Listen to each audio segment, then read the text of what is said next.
ગુજરાતમાં વરસાદી માહોલ સર્જાયો છે અને ખાસ કરીને સુરત જેવા મહાનગરોમાં જ્યાં પૂરની પરિસ્થિતિ ઊભી થઈ છે ત્યારે પાણી તો ઓસરી જશે, પરંતુ પાણી ઓસરી ગયા બાદ ભગવાન ન કરે ને રોગચાળાનો માહોલ ઉભો થાય, આવા સમયે આપણે પરિવારના તમામ સભ્યો ભેગા મળીને આપણા પરિવારની સુરક્ષા જાતે કરવાની છે. તો શું કરવાનું છે? કોઈ ગૌશાળા પરથી આવી રીતે તમે છાણા લઈ આવો, એનો ધૂપ લીમડાના પાન, એક બે આકડાના પાન નાખીને એનો ધૂપ કરશો તો આખા ઘરનું વાતાવરણ વાયરસ મુક્ત થશે. તો અઠવાડિયા 10 સુધી આ ધૂપ કરવાનું રાખજો.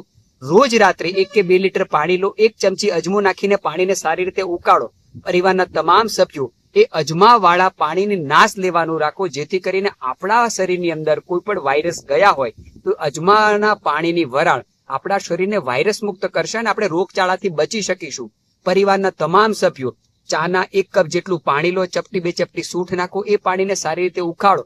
દિવસમાં 4 કે 5 વખત આવી રીતે સૂંઠવાળું પાણી પીવાનું રાખશો તો આપણા શરીરની અંદર વાયરસજન્ય બીમારી, કફજન્ય બીમારીથી આપણે બચી શકીશું. અને અઠવાડિયું 10 દિવસ દૂધ અને દૂધની વાનગી ખાવાનું ઓછું રાખો, ભારે વાનગી ઓછું ખાવાનું રાખો, ઘઉંના લોટનું પ્રમાણ ઓછું કરો. અને ખાસ કરીને આપણા બધાના આંગણામાં તુલસી છે, 1 ગ્લાસ પાણી લો, 4 કે 5 તુલસીના પાન નાખો, 1 કે 2 કાળા મરીને ખાંડીને તેની અંદર નાખો, 1 નંગ લવિંગ નાખો, ચપટી 2 ચપટી સૂંઠ નાખો, સ્વાદ પ્રમાણે તેની અંદર ગોળ નાખો.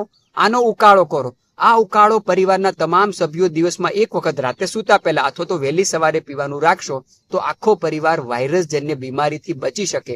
આપણે બધા ભગવાનને પ્રાર્થના કરીએ કે રોગચાળાનો માહોલ ઉભો ન થાય, અને કદાચ થાય તો જણાવેલા સૂચનોનું આપણે પાલન કરીએ. અને આ સૂચનો તમારા પરિવારોને, રિલેટિવને આપણે જાતે બધાને મેસેજ કરવાનો છે, સમજાવવાના છે, ને જેથી કરીને આપણે તમામ પરિવારના સભ્યો નિરોગી રહીએ, સ્વસ્થ રહીએ. સૌને વંદે માતરમ.